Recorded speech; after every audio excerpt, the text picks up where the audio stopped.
I recently tried a full speed run of the Age of Mythology campaign, and it has so many exploits and tricks to complete the missions in a very short amount of time. In this video, I've gathered a few of my favourites to share the secrets of how to do this. The first trick that is used is baiting out units. When you're trying to finish missions as quickly as possible, you don't want to spend that time gathering resources, training an army, and getting upgrades to finally beat the mission. Most of the strategies involve using the units that you're already given or the resources that you start with to build units. A great way to get around fighting the big armies of the campaign is to bait the units out of the way. One of the best units for this is Amanra, as she can jump walls and is pretty fast. This is done throughout most of the campaign in a lot of missions, but one of the hardest missions you need to use it for is North. North is one of the missions in the Norse part of the campaign. In this mission you need to destroy the temples of the enemy North Smith unit player, but you're given hardly any units and 3 separate places to attack. In a normal playthrough you'd most likely group your whole army together and go through the temple one by one, but this would take way too long in a speedrun. For 2 of the 3 temples you need to use this bait out of the way technique. With Amanra and her team at the bottom of the map, they need to go through the Einhjar temple. After Amanra whacks on the gate a couple of times, they'll all run out to chase her, allowing the rest of their army to have a clear run through to the temple. The same with the Hersa and Ulfsark pack at the top of the map. They need to enter an area where they probably wouldn't win a fight on their own, so you need to send an Ulfsark to bait out the units first. This might sound quite easy, but it doesn't take much for the AI to start targeting down the wrong units. This is one of the missions I've found the hardest, and it really takes some practice. Even in the speed run itself, I failed on one of the groups, so had to get everyone together to take down the last temple, which did lose me a bit of time. Another fun strategy is for the mission Light Sleeper. This mission usually involves saving some villagers, then taking them to a local town where you can build up a big army to get through the fragile sword bearer to the powerful Guardian. After he's on your side, he can basically one-shot all of Kensit's army before destroying all the villages. The problem again with this is it's very slow. However, you do have access to the Shifting Sands power, but the enemy is ISIS, which means there's only limited places you can use this Shifting Sands power. The army that's defending the Guardian is actually huge, which means again you need to use step 1 of the last mission, which is Amanra needs to bait out the enemy units. The problem with this is there's so many units, towers and Jackal Strongholds to hit her, so the movement needs to be quite precise, otherwise you can be taken down very quickly. During my speedrun, I did this mission around 4 or 5 times, and it was probably just quicker to just do it the normal way. But once you get to this stage of Amanra baiting the units, there's actually 2 ways to do this. The first and slightly easier way is to get Amanra around the back of the base while baiting all the units, just so she can get to the back of the Guardian. When she's at the right spot where you can Shifting Sands, you can use Shifting Sands on the sword bearers to get them close to the Guardian, but not right on him because he's protected by monuments. You then have to shift them into position and sort of hope that the enemy units don't start to target the sword bearers so they can get to the Guardian, and then the Guardian just takes out the whole of Kensit's army. The idea of this method is when the Guardian is in, it's just a case of taking out all the units from Kensit's army. But what I found is the Guardian is unbelievably slow, and Kensit's army has a lot of fast units like Avengers and Scorpion Men.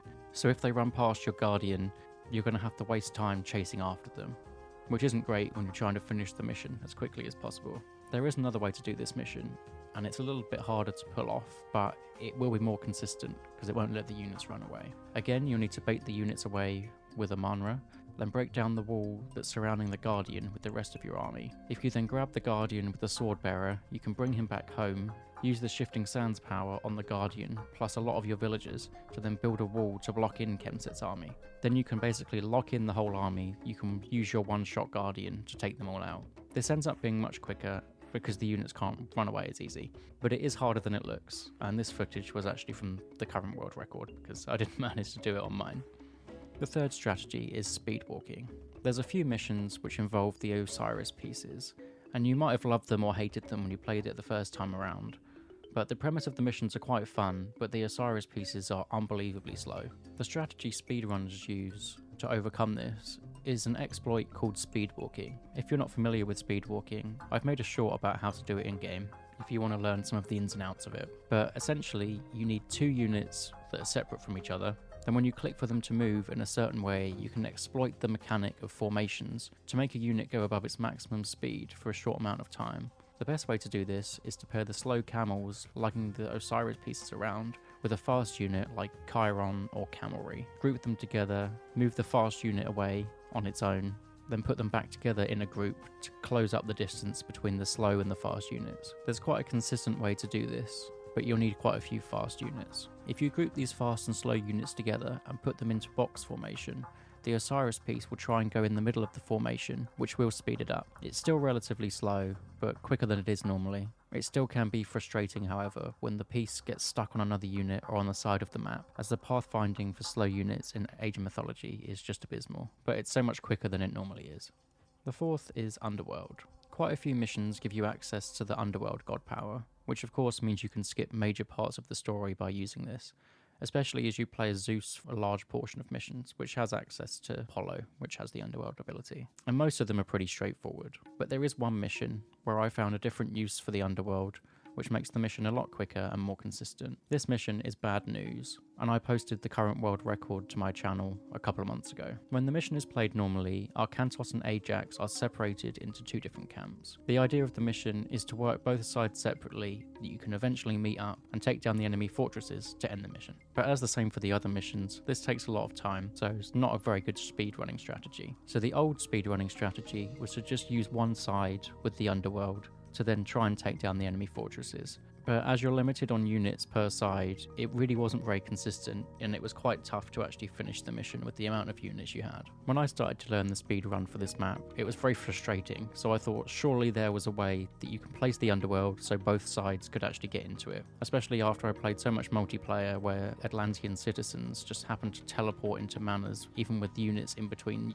them and the manor. I trialled along the wall a few times and eventually found a spot where both sides could get through to the final objective. It takes it down so much quicker than just with one, and that also meant that Ajax and his squad wasn't just sitting in their base with the thumb up. The last and probably craziest strategy is from the mission the Jackal Stronghold, and this skip makes the mission one of the fastest in the game. Like many of the fast missions, you basically just need a Manra. She needs to make her way to the first town, where they'll give her a dock that you can queue a Leviathan straight away, and you'll be using this as a transport ship to get to the end. But not only that, if you use the Ancestors' god power on the water, then you'll get the lost ships. The idea of this skip is to trap the Leviathan in so it can't move out because of the surrounding Ancestors' ships. For some reason, this tricks the game into allowing you to teleport halfway across the map to ungarrison a Manra onto the next island. I honestly have no idea why this works, but you can actually do this exploit on a lot of the campaign missions. The next step is to just do what a Manra does best and run to the end. As long as there's a unit over the other side of the wall, she can just jump right over it. There isn't enough units to really slow her down, so you can just cruise on to the end. These are some of my favourite speedrunning techniques. I'll probably try another full run of the speedrun at some point soon. If you want any more content on Age of Mythology speedrunning, let me know in the comments below.